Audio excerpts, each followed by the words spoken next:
start because oh, thank you. Because there's a lot to talk about, and people tend to come late. I hope you all enjoyed your breakfasts, and for those of you who did have coffee, I'd like to ask you if you all know what kind of coffee to drink when you're eating mun. You all know that? What kind of? No, it's taster's choice. There you go. Okay. And also, before we start, there are two things I would like you all to repeat after me, okay? The first is the following: Geschmanke de Parzela. Can you all repeat after? On my count of three, I want you all to say Geschmanke de Parzela. Ready? 1, 2, 3. Geschmanke de Parzela. Thank you. One of my favorite Talmudic expressions, which we will get into, okay? The second thing I'd like you to repeat after me is a name of someone, and it's a name that I love saying, and its name is Antonie van Leeuwenhoek. Okay, Antonie van Leeuwenhoek. All right? Did someone say Gesundheit? No, anyway. So on the count of three. 1, 2, 3. Antonie van Leeuwenhoek. Very good. That completes the talk for today. And I want to discuss with you the question of the spiritual world. Now, my training, I went to school in physics. And one of the things that they teach physicists and people in many of the sciences, I hope, is that physics deals with the real world. And it is not a speculative thing that goes on in your brain and just imagining things. There was a famous physicist named Eddington, and he believed that. And he came up with all these wonderful theories, which were brilliant, but all wrong. All right? But it showed you the where a human mind can go when it is not being constrained by such things as facts. In the sciences, the real world is something that is observable and measurable. And I'll stress that, measurable, all right? There are people in this room right now to whom the measure of something is really important, because if you administer something to a patient, a small error can be very dangerous. You measure it, and you're constantly doing measurements, all right? They say that certain people's lives, and I'm not going to say who they are hours of boredom punctuated by seconds of terror. And yeah, and that's what people go through. And yet, when you learn the Gemara, especially in Masechta Brachos, it talks about these things called mazikin, which we, for want of a better term, we will translate as demons, all right? If you get into things like learning Rabbeinu Bechaya and semi-nistaros, I'm not going to say people really learn nistaros, but if you get into it, you see that the mazikin came from Adam Harishon, certain things he did, so on and so forth.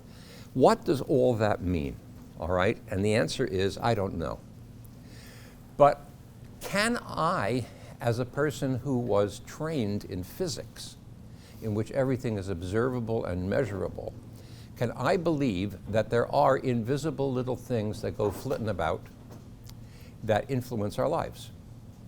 Can I believe that? All right? And the answer is going to be found strangely, in the first place where I find something like that is in physics. All right? There is an area of physics called quantum theory. All right? Very disturbing area of physics. Matter of fact, it's been said that if you are not disturbed by quantum theory, you don't understand it. All right? Because a lot of it doesn't make sense. And there's a very difficult area of quantum theory called quantum field theory. Let's not get into what that means in every theory of fields and so on. And one of the things that we see in quantum field theory is that empty space, nothingness, is a very interesting place. if I have complete nothingness and I look at it over a long time, what do I see? What do I observe? Nothing. Why? Because there's nothing there. But if I look very quickly, I see something there. What do I see? All sorts of particles. But if I look more carefully over a period of time, they go away because they don't exist. Just a minute now. Okay. We have experimental evidence. Remember that in physics, it has to be experimental, it has to be measured. We can measure the effect of these particles that don't exist. They're called virtual particles. They wink in and out of existence from non-existence, all right? And when two particles, real particles, collide, you cannot understand what has happened unless you take into account the fact that they interacted with an infinite number of these virtual particles while they were together. And we see that experimental effect. But when we look, there's nothing there because there never was. Now remember I started saying if you're not disturbed by quantum theory, you don't understand it. And you're all looking at me like, huh? And you're thinking, gee, if I went to graduate school. Any physicists here? No? Ah, what kind of physics? I'm an engineer by training, so. Okay, okay. I'll make the engineer jokes later, okay? Yeah. Okay. There's an expression among physicists that say, if you're bothered by quantum theory, blah, blah, blah, blah, the problem is that the theory works. And not only does it work, but what we just had happen in this room was a cell phone go off. Cell phones have chips in them which are quantum devices. They work by the principles of quantum theory. And they work very well. And we can predict very exactly what will happen, even though it makes no sense. And the expression physicists use is shut up and start calculating. Don't let that worry you. So to some extent, the modern physicist does believe in little invisible things that are there, but they're not there, okay? It's part of physics, but it's not the kind of thing that we're talking about with Mazikin or the spiritual world because it is observable and measurable. So let's go on. In our search for things that are invisible, that do affect us. And here we get up to, oh, and the reason that I mentioned Geshpanka de Parzela is that it says in Masechta Brachos, when it talks about Mazikin, it gives you a procedure for seeing them, which I would say any rabbi worth his salt would not recommend you try, especially nowadays, because Mazikin are not what they used to be. My Rebbe, the Bostoner Rebbe, said when it comes to all of this stuff, if you leave it alone, it will leave you alone. But it's real. And one of the things you do to see Mazikin, the whole procedure, you end up with some ashes from a cat's, everything like that. And you seal them in a little vessel with a Geshpanka de Parzela, which means an iron stopper. And I just love that word. I love saying Geshpanka de Parzela, all right? So let's get on to my favorite, my second word, which is Antonie van Leeuwenhoek. Antonie van Leeuwenhoek was a Dutch scientist, and he was the first, he didn't invent the microscope, to my knowledge, but he was the first one to use it to look at really, really small things. And when he did, he saw that there was a microscopic world of living things.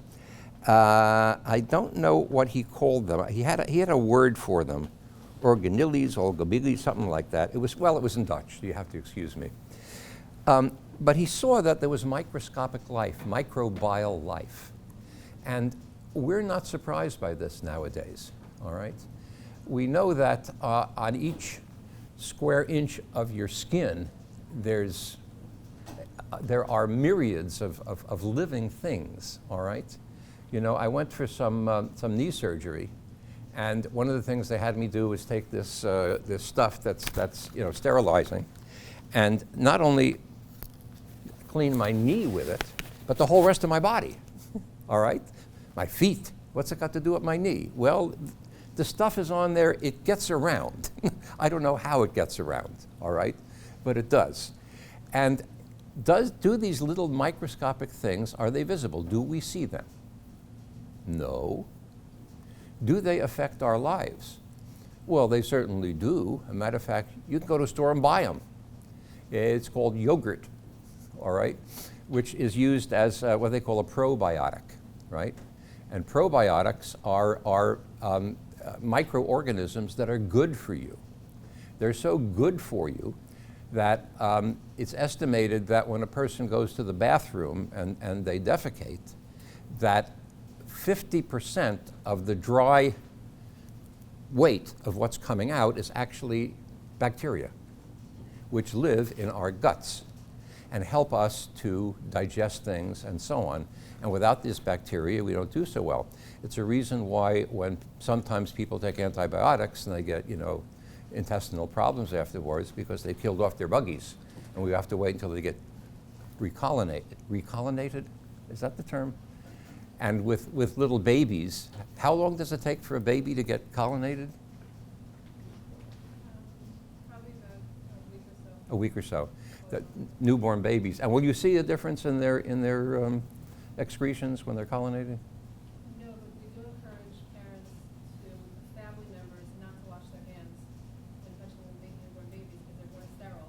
We want them coloninated with the family bacteria. So I didn't know that. I mean, we did that to you anyway, but these are good buggies. The technical term is buggies, right? Is that what they teach in school? Yeah. These are good buggies. And they're absolutely necessary to our life. Now, at various times, especially when this began to be discovered, people were speculating that maybe the bacteria and the microbial life, maybe that's what mazikin are. Because we're told, for example, that, why do Talmidei Chachamim, why do their clothes wear out? It's because of the mazikin, all right? Well, that there's things like mildew and mold and everything like that, which my daughter here finds a lot of in my refrigerator when she comes to visit me. And we won't talk about that much further. But maybe that is what's meant by mazikin, because it's invisible things that are surrounding us all the time. They're in the air that we breathe, which is why I being paranoid, bring a mask to a group like this. And maybe that's what mazikin are. Well, they don't really fit the description of mazikin. Mazikin seem to be sentient beings in some way, I don't know. I think it's a bit of a stretch to call these mazikin, all right? But I will point out that we say Tehillim, and in the Tehillim we praise Hashem for amazing things. The mountains, Hashem can make the mountains melt like wax. The sky, the rain, the great things that we see. And these are things that we really praise Hashem for. When Eliyahu was taking refuge from the Jewish people out in the desert after what happened on Har Carmel, and Hashem brought a whirlwind and an earthquake and storms and everything. And Eliyahu didn't pay much attention to this. But when the still small voice came, the Kol Dama V'Daka, that he paid attention to. That was Hashem. In our world, we're used to mountains. By the way, Rav Shimshon Hirsch apparently did not like to travel. And when he was elderly, I mean, probably almost like my age, he announced that he was going to travel to see the Alps. Why? He said, what am I going to say when I come before Hashem? And he says to me, "Nu, Shimshon, what did you think of my Alps? What will I be able to say unless I've seen them?" All right? We have all these great things. But in our age, right here, now, today, Hashem has created something so small that even a most powerful light microscope can't see it. It takes an electron microscope. It's called the coronavirus. It has brought the world to its knees. This little invisible bupkis thing. has completely changed what's going on in the world. And I asked a friend of mine who is not a religious person, he's not Jewish. He's, you know, they have the expression a WASP, a white Anglo-Saxon Protestant. He describes himself as a WASN, a white Anglo-Saxon nothing. And I said to him, what do you think is the business with COVID and everything? And I'm going to paraphrase him and clean up what he said for this audience. But he said, I think that God is telling us we need to get our act together. All right? That he sees, oh, thank you, that would be wonderful. You get a big mitzvah.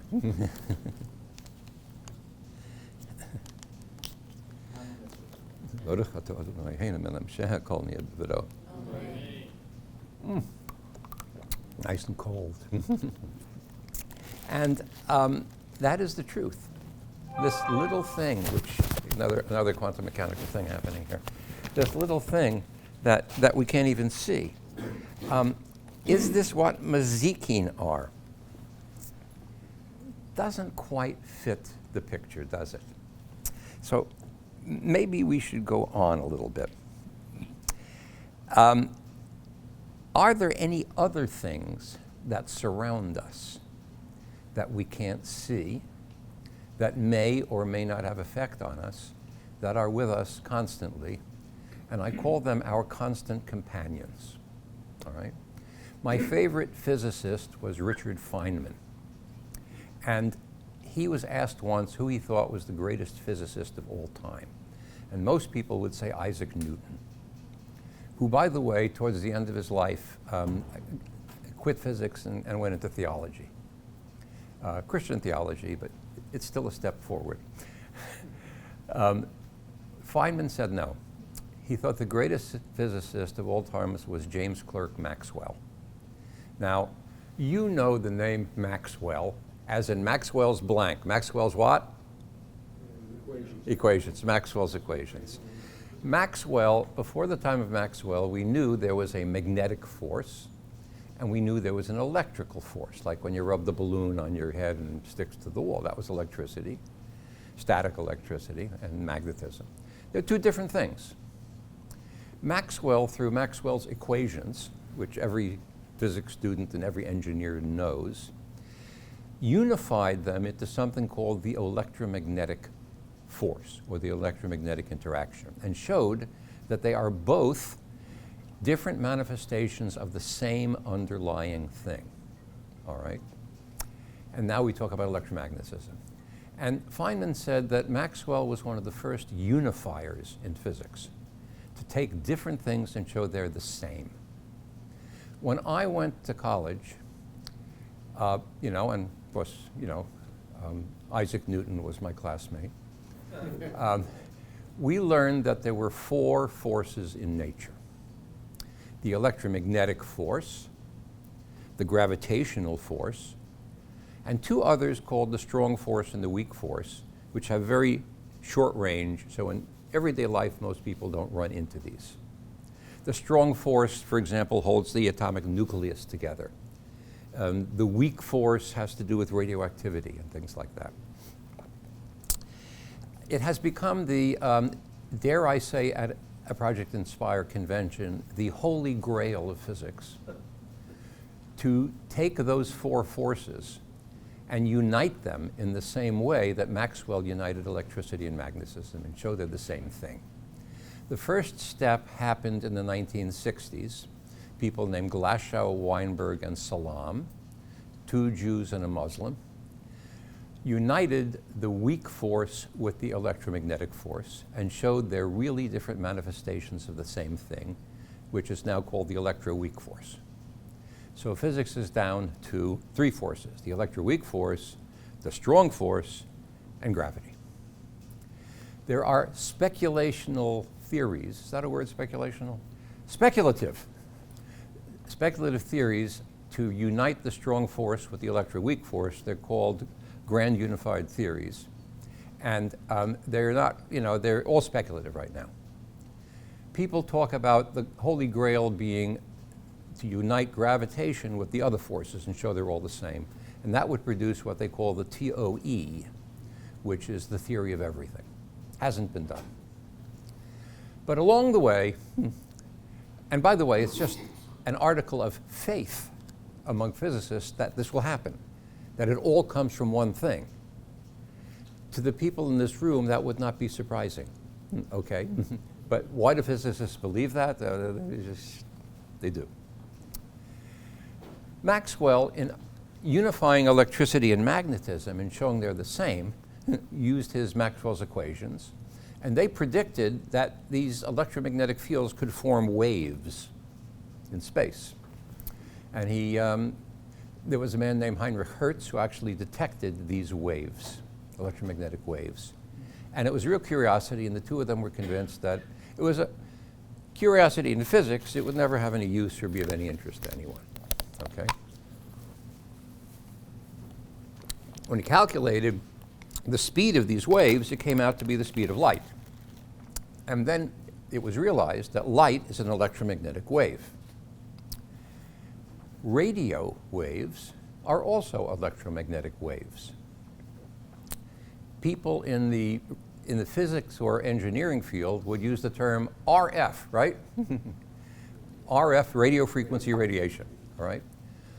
We live nowadays bathed in RF, okay? This room is filled with electromagnetic radiation, radio waves. If you don't believe me, bring in a radio, turn it on, and you'll get something, all right? We know that there is RF, there are electromagnetic waves that come from the sun. We know that they come from outer space, which is why people build radio telescopes, huge telescopes to pick up the radio waves from outer space. And what's going on in outer space is so fascinating that I can't understand how anyone can learn about that and not wonder at the beauty of the creation and the complexity which Hashem has made. I mean, you know, things like black holes, which you know nothing comes out of them. They're holes in space. A black hole is a hole in space. That's why it's called black hole. How can space have a hole? This is Einstein stuff, all right? We don't have to get into that. The world is so different than what we just perceive with tables and chairs and everything in our everyday life. So with electromagnetic waves, we see that there are things that we can't see that are with us constantly. Electromagnetic waves are going through our brains right now. Now, internet information is spread through electromagnetic waves and radio frequency radiation. In your head right now, there is internet information passing. Some of it is inappropriate, all right? I will tell you that the Boston Rebbe, my Rebbe, his father was blind.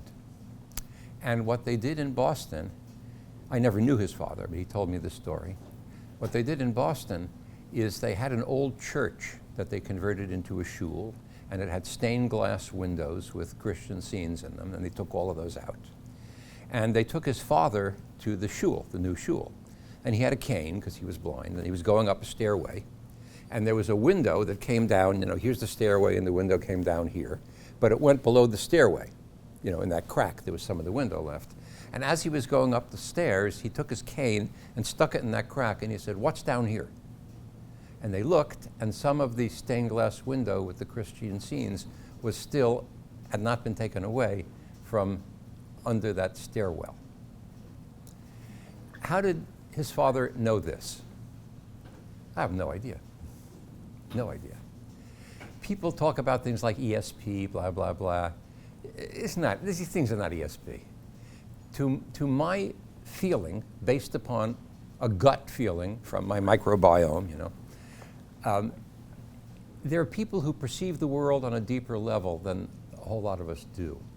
And they just perceive that. When my Rebbe, the Boston Rebbe, would tell me things like about what I'd been thinking. How did he know that? Did he read my mind? No.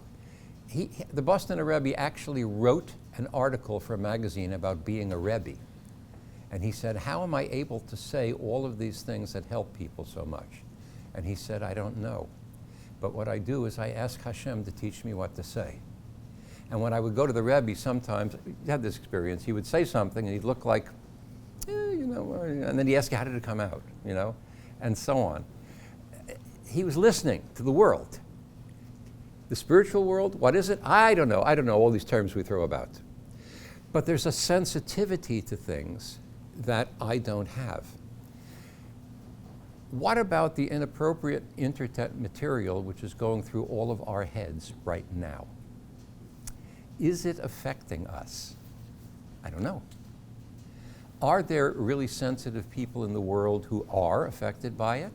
Perhaps. Can they do anything about it? Can you buy an internet filter for you? You can put aluminum foil around your head, okay, I don't know, these questions I don't know. But there is something invisible that we can't see or perceive going on around us in this room right now, okay? And it's there, it's real, but it is measurable. So it doesn't, in my opinion, fit the definition of the spiritual world, which is not measurable, observable, so on and so forth. So we have not found spiritual beings flitting about yet. Let's go on in our search, okay? I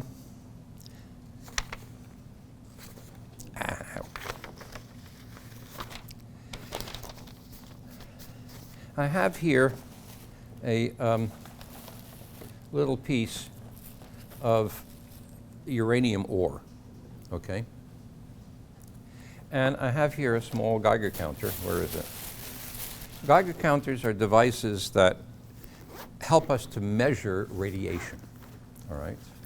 Radiation consists of little microscopic particles that we can't see. I'm not going to get into the fact that it's also waves, because in quantum theory, everything is both a particle and a wave, even though they contradict each other, all right?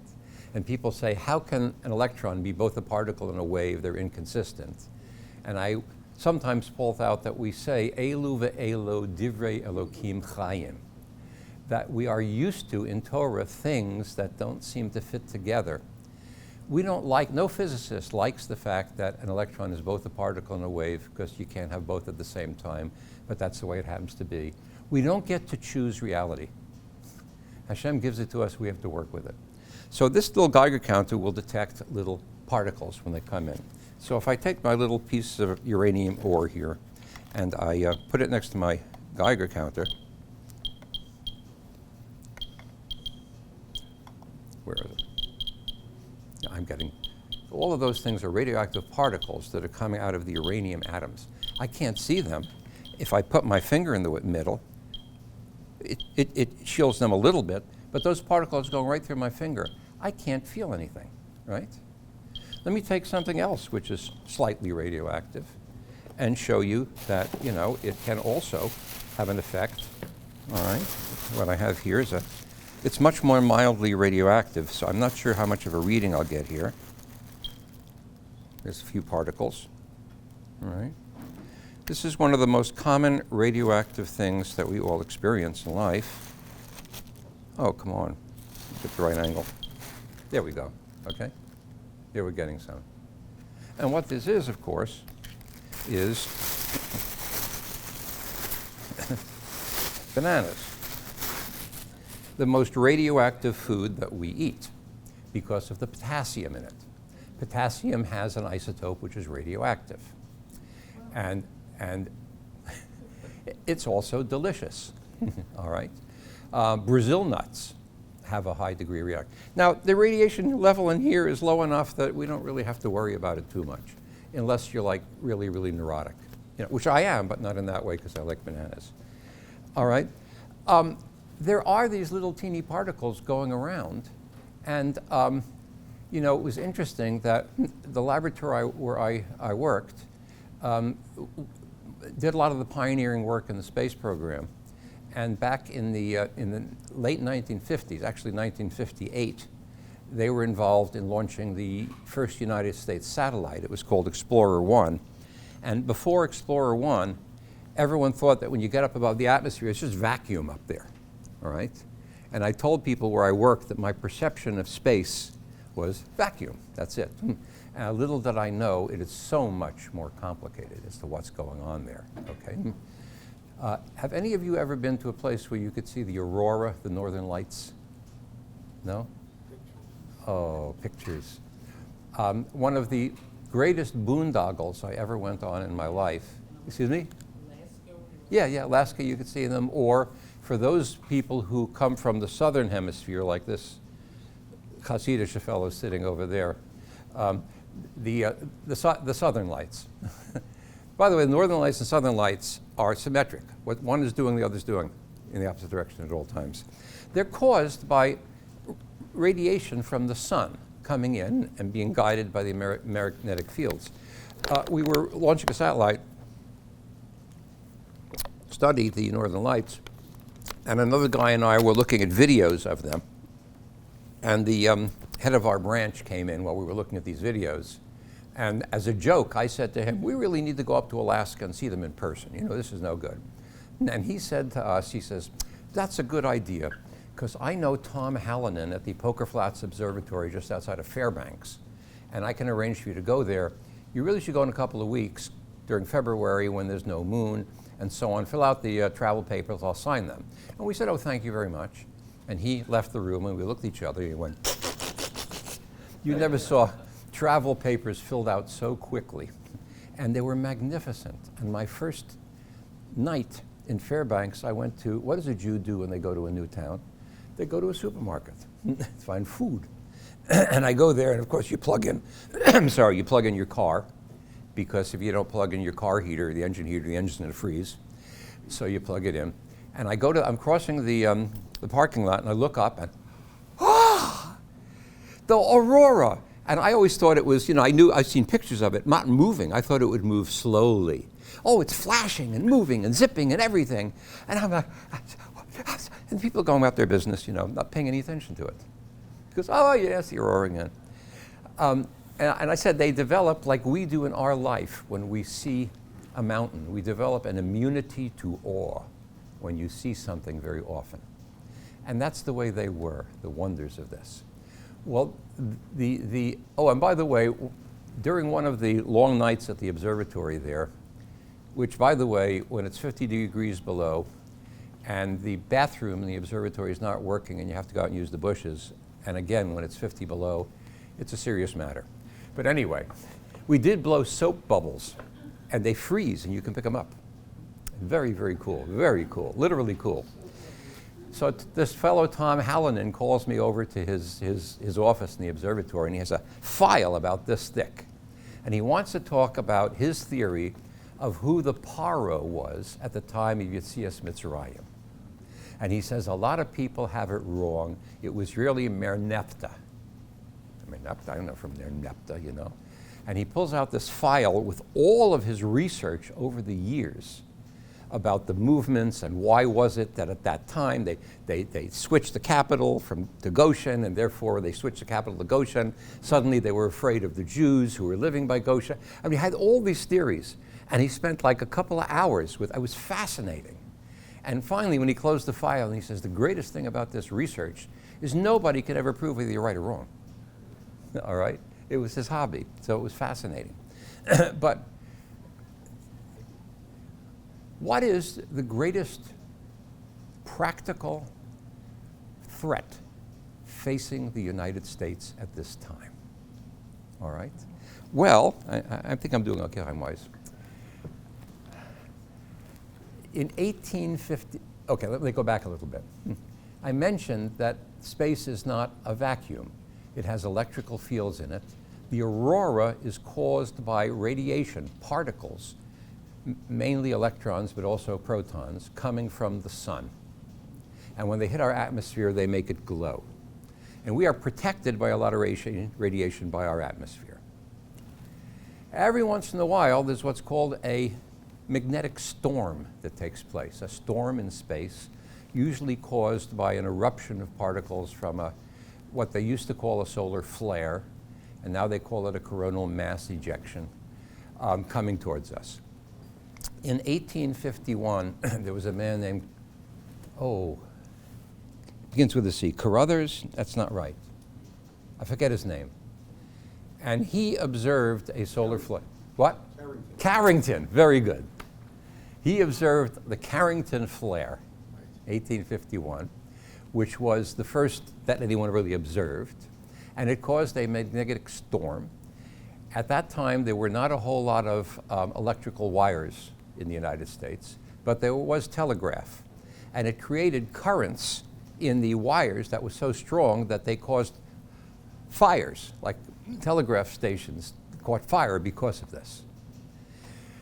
There was a similar a smaller magnetic storm, and in Canada, early part of the 21st century, I don't remember the year, you remember what year it was? And it burned out a whole lot of the electrical grid in one of the Canadian provinces. I went to a meeting on solar weather, on space weather. By the way, you can look on the web. Just look for the website Space Weather, and it tells you what's going on in space weather on that day, and people trying to predict it. It has been estimated that if a flare of the magnitude of the Carrington Flare occurred nowadays, it would burn out huge parts of our whole power grid. And at the rate of production that we have of transformers, it could take it could take a year, 2 years to bring it back up. And they decided that's the biggest credible threat facing the United States. Not if that happens, but when it happens, because it's happened before. We just didn't have that grid at that time. Now, since then, power companies have been trying to harden their systems against that. I went to that meeting about 15 years ago. I don't know how the progress has been. Space weather, particles coming in. So the Explorer satellite was launched up, and all of a sudden, it showed there was radiation. And the people at the lab say, space is radioactive, space is radioactive. They discovered what are called the Van Allen belts.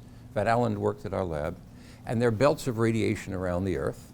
And when the astronauts went to the moon, they had to go through those, and it was calculated that their radiation exposure would not be enough to be dangerous because they went through them.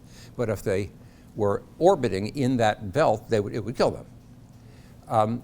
The first task I had when I went to work was that we had certain navigation satellites, and on a certain day, all of the navigation satellites underwent small changes in their electronics, the frequencies. Not enough to destroy them or prevent use of navigation, just small And so these satellites are thousands of miles apart.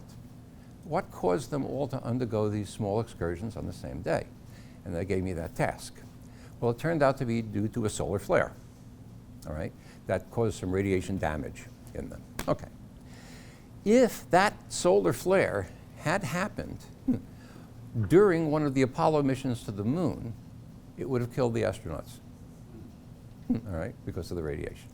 So this radiation is with us in space, and now I'll turn this out without anything around, and occasionally we will see it blip due to some radiation, which is probably a cosmic ray coming in from somewhere out in the galaxy, through this room right now, through your heads, through your bodies. This has a very small sensor, you know, so it's not a very sensitive Geiger counter. But we see them coming in. We are surrounded by radiation, by these little invisible particles, our constant companions that we can't see. Can we believe in them? You know, I keep on thinking, suppose a physician was in a time machine and went back, early part of the 19th century, and went to assist in surgery being done by one of the greatest surgeons of the day. And the first thing that he would say is, where do I scrub? Where do you what? Well, I got to wash my hands and everything. He says, yes, we're doing. We're getting the body is filthy. You know, they used to wear aprons that were covered with blood and everything. Why get dirty, you know, with all this junk? And he said, well, no, you don't understand. There's little invisible germs that you can't see that are very dangerous. What would the surgeon have said? You idiot. Get out of my operating room. Yeah, little things you can't see. They're doing this. Yeah, what's the matter with you, right? Different attitude nowadays, all right? And same thing with radiation, all right? Marie Curie, Madame Curie, and her husband Pierre were the first ones to isolate radium. And it was marvelous. They didn't quite know how dangerous the radiation from it was. Marie Curie's cookbooks are now kept in a lead container because of, all right? I was reading the story of them, and Pierre, her husband, got a radiation burn. And he was describing it. He was, you know, it's doing this, it's doing that. And I was reading and reading all the progress of what happens to it. And then, of course, he got hit by a carriage and he was killed. So I never found out what happened with it. They didn't know how dangerous it was.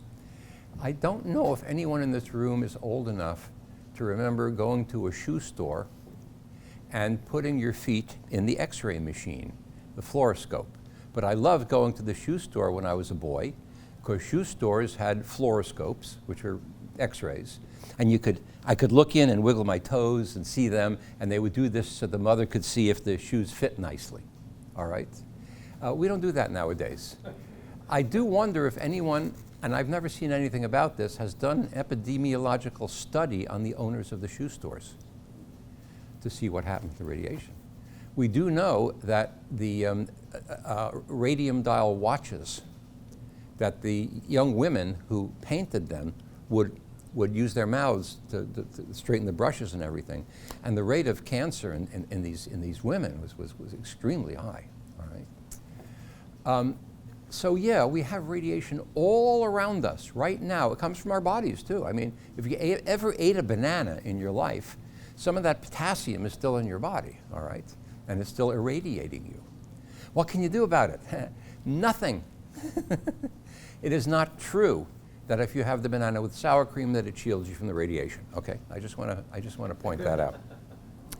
So there again is something that we can't see that pervades space. Let me tell you something else which is neat.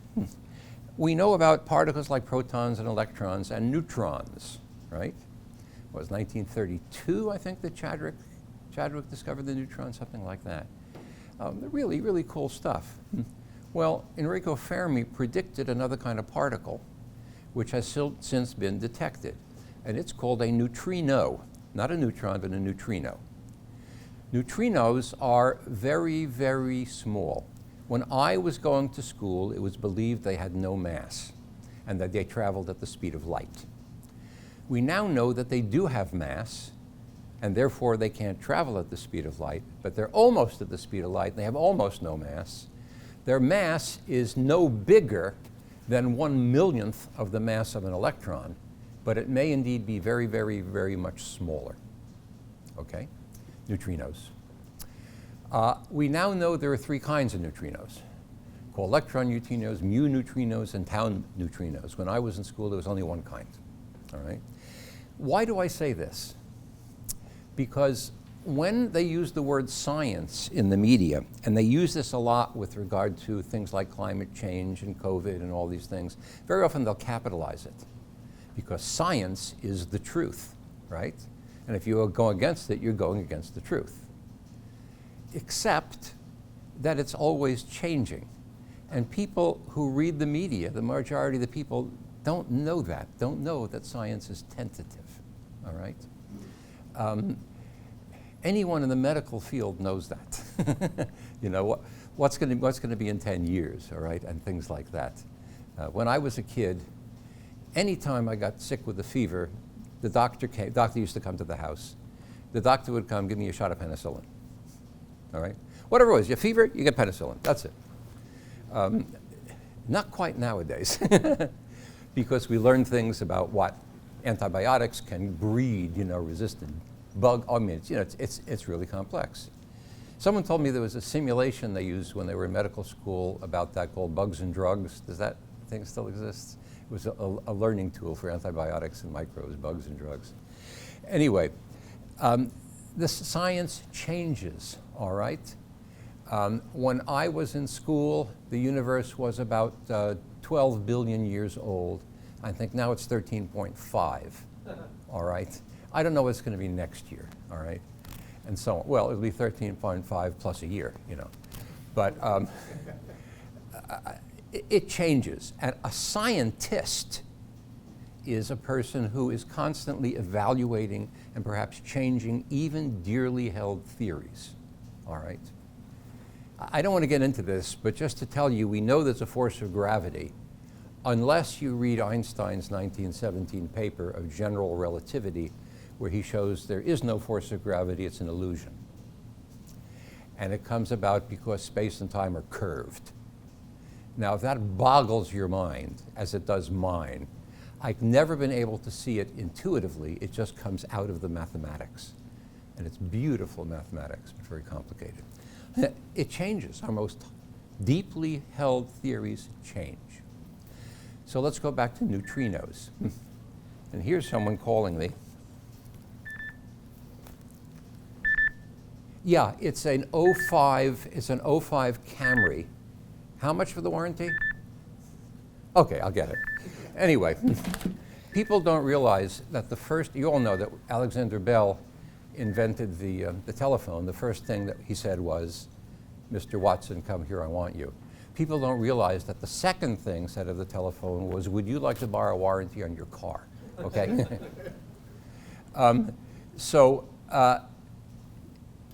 These neutrinos are with us, and the electron neutrinos are produced by the sun, and it loses energy by putting out these neutrinos. A physicist named George Gamow called this the UCA process. UCA was a casino that he lost a lot of money in. And he said, what better name for a process that makes the sun lose energy than the UCA process? And it spews out these neutrinos. Now, neutrinos interact very weakly with matter. Matter of fact, they'll go right through the Earth. So even at night, we are irradiated by solar neutrinos. How many? As I speak to you right now, through every inch of your skin, every second, there are passing approximately 400 billion solar neutrinos right now. Your brain is experiencing a flux of trillions of solar neutrinos, you know, roughly 400 billion for every square inch of your surface, right now, even at night, because they come right through the Earth.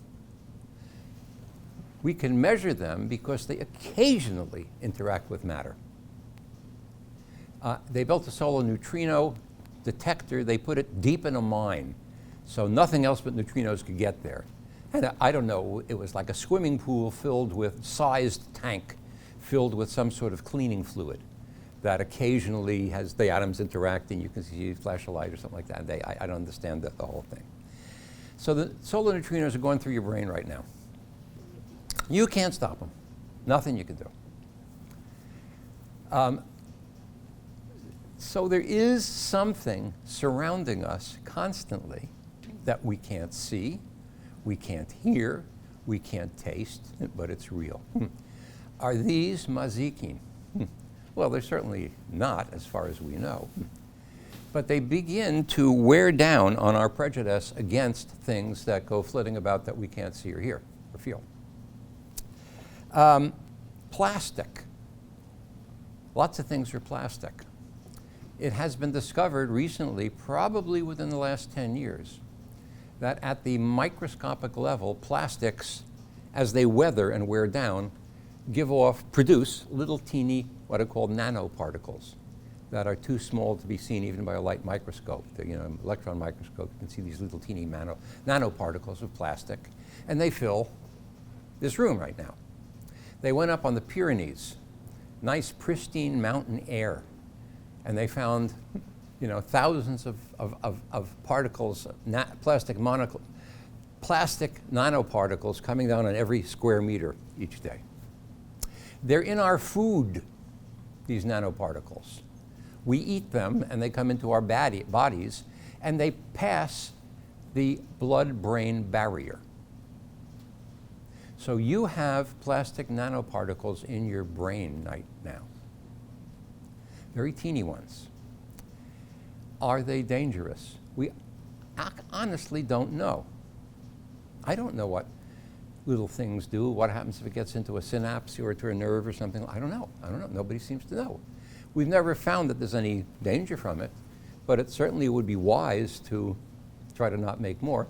Apparently in the Pacific Ocean, there is an area hundreds and hundreds of miles across of floating plastic waste, right? Just from things people have thrown away.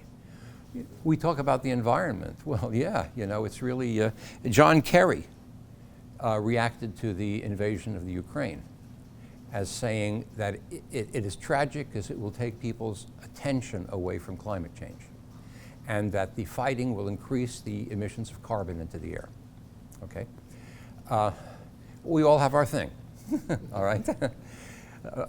His thing is environment, more important perhaps than people. There are people who feel that way, all right? The world is changing, the environment is changing. Hashem is letting us know we are not in control. I think one of the reasons people are so upset about climate change, and by the way, one of my bosses was a climatologist, and he did his PhD thesis on long-range global warming. And he said, as far as he was concerned, it was real, but there's no evidence that it has a human cause. It could be just one of these cycles in climate that has happened throughout history, all right? We don't know. But little by little, Hashem is letting us know that we're not in control. And I think one of the things behind the people who are so, like John Kerry, so driven by climate change is they can't accept the idea of things beyond human control, okay? If it's there, we should be able to, if there's something wrong, we should be able to fix it, all right? Everyone said, oh yeah, we'll come up with a vaccine. Well, Baruch Hashem, we did. Haven't done that for HIV, all right, for AIDS. Not every problem has a solution in human terms. But we still haven't found anything which is more like the spiritual world. So I only have 10 minutes left, but I'd like to ask you the following question. Where is cyberspace? What is cyberspace? It's an abstract concept, isn't it? You can't say cyberspace is here or there or there. People talk about cyberspace. It's not physical, right? A philosophical concept, perhaps. Is cyberspace real? Oh, yeah. Why are you going to cyberspace? What happened with? The internet. It's the same space. That's part of it. That's part of it. But the internet itself. No, I'm talking about the web. I'm sorry. The web. Okay. The web is part of cyberspace. Yeah, the web is part of cyberspace. Okay? Yeah. Is the cyberspace real? It certainly is. Can you see it, touch it, perceive it? No. Does this real thing that has no physical reality to it affect our lives? Daily. All right? Used to be I got a check, I would go to the bank to cash it. I don't do that anymore. Take my phone, zip, zip, zip, deposited the check, right? Goes through cyberspace, all right? If there is a third world, this is all speculation, but the Russians are very good at cyber attacks. And Biden gave Putin, not just some time ago, before all this happened, a list of 15 things in American infrastructure that he said, please don't attack these in cyberspace because we really need them. All right? In other words, here's where you should attack. I don't want to go through all this now. I'm not a politician, Baruch Hashem. But could there be a world war in cyberspace? Yes. Could it be real? Yeah. Could it be damaging, chas v'sholom? Very, very much. But where is cyberspace? You don't see it, you don't feel it as no physical reality. It's just a real thing. One of the Hasidic Rebbeim once said, why were movies invented? And he said, movies were invented so that people should learn that things can be recorded. What they do you can make a record of what a person did. And therefore, I always say, what is one of the biggest surprises that some politically leftist people get after 120 years when they stand before the Beis Din Shel Ma'ala and they say, what? There never was a right to privacy? Right? It's all been recorded. It's all there. I have to tell the ACLU about this. All right? We should learn that that's possible. So it was given to us, this Rebbe said, as a mashal, that we should realize that and become sensitive to it. And the mashal that I like to use sometime is what happens after 120 years when a person goes before the Beis Din Shel Ma'ala, what happens to them in the next world? And the Olam Mishamas, Asid Lovo, those are all terms that I'm not going to distinguish between them because I don't know how to do it. But one of the mashalim that is given is everyone experiences the same thing, whether the person's a tzaddik, rush, it's the same thing they experience. And what they're shown is their life, like a mashal, a movie of their life, with everything they did, and subtitles of what they were thinking. And along with them being shown it is shown to all their friends, relatives, and the whole rest of the world. To some people, that's, wow, look what they're going to see about my life. And others is, uh-oh.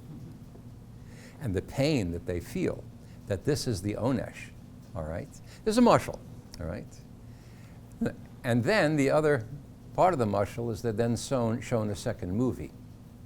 And that is what their life could have been if they had done certain things differently. And that for many is a more painful experience.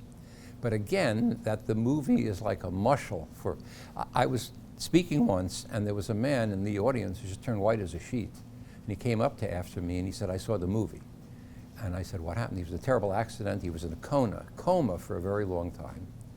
He was not a religious person, all right? He told me that. He says, but what happened was that while he was in the coma, he said he saw that he was in a certain place and angels were attacking him. Well, these are his words. I was fiercely attacked by angels, and there was one angel that was defending me. And I couldn't do anything. As the attack came and came and came, he says, and then they showed me my whole life. And it was the movie that you just described. And he said, and at the end of that, I saw a beautiful, beautiful building, and there were many men with long beards, very wise-looking men, going into the building, and I wanted to go in, and they said, you can't go. And then after that, he came out of the coma, okay? That's what he said to me, all right? You can do with it what you wish. But the idea that we got movies to teach us something, will we learn from them? I don't know. Why have we gotten COVID? To learn that we're not in charge. It's been hard on people for lots of reasons, and one of them is there's some insidious thing that we can't see that they're telling me is dangerous, and so on and so forth. And it is, and people have died, and they are dying still. Baruch Hashem, it seems, that the latest peak is waning now. Let's learn who's in charge. And now, what about cyberspace? Another mashal that we are given, I believe, for the spiritual world. That there is something that you can't see, you can't touch, it isn't any place, it's not physical, but it's with us all the time, it's affecting us daily, it can be extremely destructive. Doesn't have to shut down a power plant to be destructive. I mean, you can read something that's destructive. Is that a mashal for us about the spiritual world? So to a physicist, someone trained in physics, is it possible that there are something like mazikin, which flit about, can't see them, can't touch them, but they have real effects in the world? Can a physicist believe something like that? Well, I don't know what they are. In the world of physics, in the world of computer science, I don't see anything that matches what they're called. But to put a veto on the belief that, oh no, we're physicists, we don't believe things we can't measure. You know, they don't exist. You know, surrounded by little 400 billions, hundreds of billions of particles going through my brain right now. Well, I don't feel anything, right? Well, yeah, stop them. It's there. It's known now to be very, very real. Cyberspace, the mushel for the spiritual world, is very, very real. Yes? Could you just say that cyberspace is just the presentation, the GUI in front of whatever's residing on the computers where they do the processing of it? Well, suppose we say that, all right? First of all, what I see on the computer is a display of information which I would say is coming through cyberspace, all right? My perception of it. But the cyberspace aspect of it itself, you know, you get into the cloud. Well, the cloud is a bunch of computers and everything and so forth. They made this one, that one. The cloud is still not cyberspace. It's something that you access through cyberspace. Cyberspace is the whole concept that I interact with this space of whatever it is daily. I don't know one's ever come up with a real definition of cyberspace, all right? It's hard to pin down, just like the olam ruchani, the spiritual world is not something we can pin down or understand. I mean, it's there, it happens. I was talking with someone about mazel, not mazolos, you know, and so forth, other thing. But mazel, does mazel exist? Do people have different mazel? As a physicist, I would say that's ridiculous. As a person who's lived a good number of years, I would say I know people who have, some people just have a certain type of mazel in their life. Psychologists would say, oh, they created it. I don't know. We would say that there's something that comes to us from that higher space, all right? Yeah. Here we're talking about constellations and the effect of them. That's a subject. Well, that's mazolos. When we say mazolos, that's what we mean. The mazolos, the constellations, whole other subject that I don't want to talk about. I just want to talk about the existence of mazel, you know. Individual mazel. A person has some mazel. I know someone that everything he does, something goes wrong. Yeah, it's always going wrong with him, you know. He'll buy an appliance, you know, and a week later it's broken. And then they say, oh, this is one of the things that's not covered by the warranty. You know, and he's just used to this, all right? It's the way his life goes.